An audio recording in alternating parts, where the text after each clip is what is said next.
Hello, my wonderful friends. Megas with you. And today's message is called Blood Sacrifice. And I want to talk about sacrifice versus lordship. On March 21st, it's the spring equinox. And in the northern hemisphere, Aries is consumed by the sun. And to me, this is a reminder, a sign in the sky to kill the lower animal, to as they say, die before you die. Of course, we don't believe in death. We would say transfer before you transfer. To burn out all impurities from the flesh, being born of water and fire, living in spirit and higher dimensions, and not being ruled by the lower base desires. But many have taken this idea literal, and they actually kill and eat lamb on Good Friday. This is from miseducation. It is cruelty to kill a baby animal. I want to show you one of my favorite pictures here. I hope it shows up okay, but look at Jesus holding this sweet lamb. And I keep this picture in my bookshelf with my other favorite picture of Zarathustra. And in that picture, it's so sweet of him holding the lamb.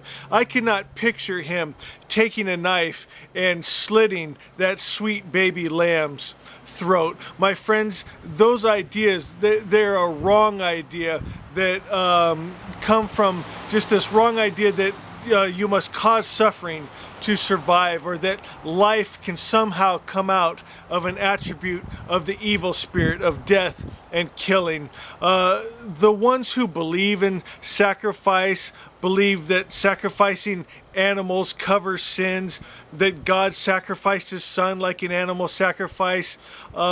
Jesus never taught this. If you want to know how to be saved, I would always suggest going to the source. What does Jesus say about being saved? Listen to what he says, not what everyone else is saying or writing about. And Jesus said in Matthew 7, not everyone who says to me, Lord, Lord, will enter the kingdom of heaven, but he who does the will of my Father who is in heaven. I think of the rich young ruler when he came to him and said, Lord, what must I do to be saved? And he didn't say, don't worry about it. Just say the sinner's prayer, or I'm going to be an animal sacrifice. And he never said that.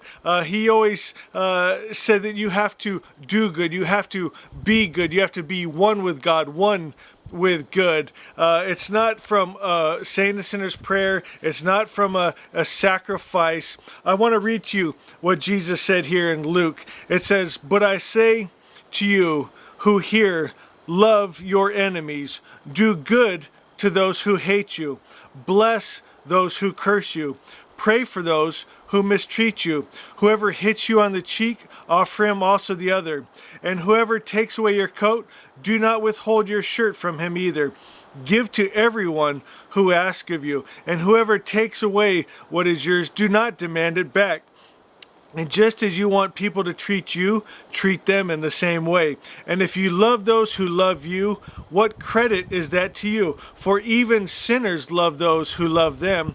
And if you do good to those who do good to you, what credit is that to you? For even sinners do the same. And if you lend to those from whom you expect to receive, what credit is that to you? Even sinners lend to sinners in order to receive back the same amount.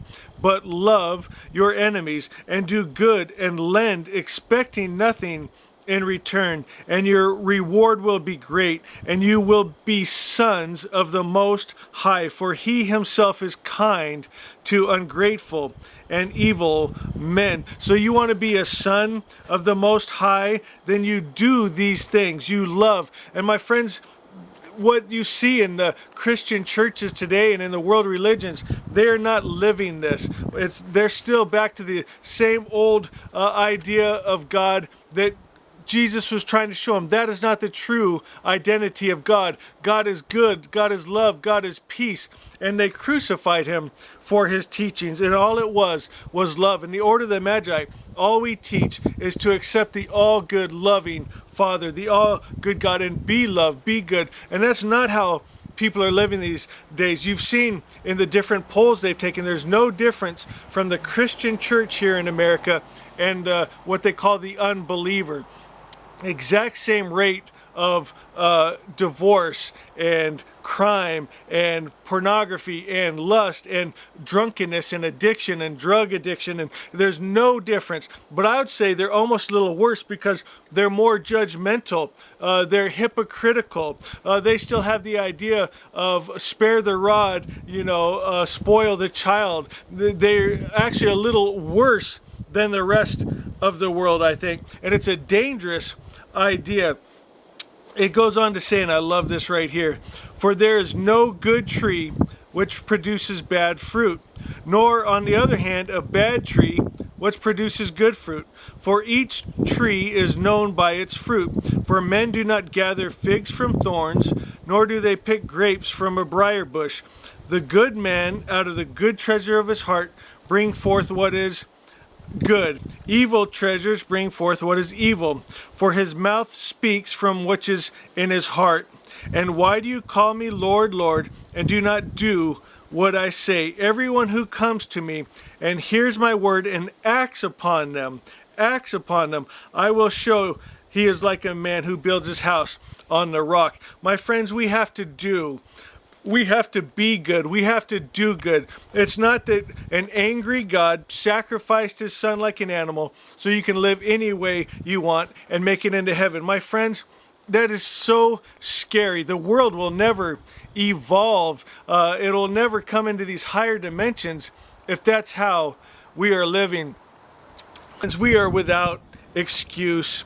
Jesus showed the way. He lived a perfect life and conquered death for all the world to see. He brought back that original word, that vibration of the all-good God, the loving Father, who he is, who we are, how to live. And then he conquered death for all the world to see so that we can follow in his footsteps. My friends, all around us are signs. There's signs in the stars. Every year in the winter solstice, the sun dies for 3 days in the Southern Cross, and then it is raised. And internally, the 33 vertebrae, that chrism, that spinal fluid, goes up and sits in the hypothalamus, and then after 3 days is raised to the pineal gland, creating that DMT in those higher dimensions. We see it in the world around us. My friends, there's just signs of truth all around us. It's in us. It's outside of us. We know it. And my friends, it's just us aligning with who God is and who we are. And if you are still, because it's your soul. And so if you feel that God sacrificed his son as an animal sacrifice, and that's the only way to be saved, you have to hold that faith, that's okay. But I'm going to ask you to do this. At least also accept him as Lord. Okay, so if that's how you're going to get your salvation is by the faith that Jesus died for you, and that's how you're saved. Okay, do that. Hold that as your faith, but also accept him as Lord and be one with love. Be kind, be good, and my friends, that's what's going to change your life. That's what's going to change the world. That's what's going to bring us to the new earth, to the government of God ruling in the world, is by getting rid of all sin, error, and illusion. I think it's quite simple. Let me know in the comments what you thought of this message, and most importantly, just know I love you guys so much. God bless you. We'll see you tomorrow.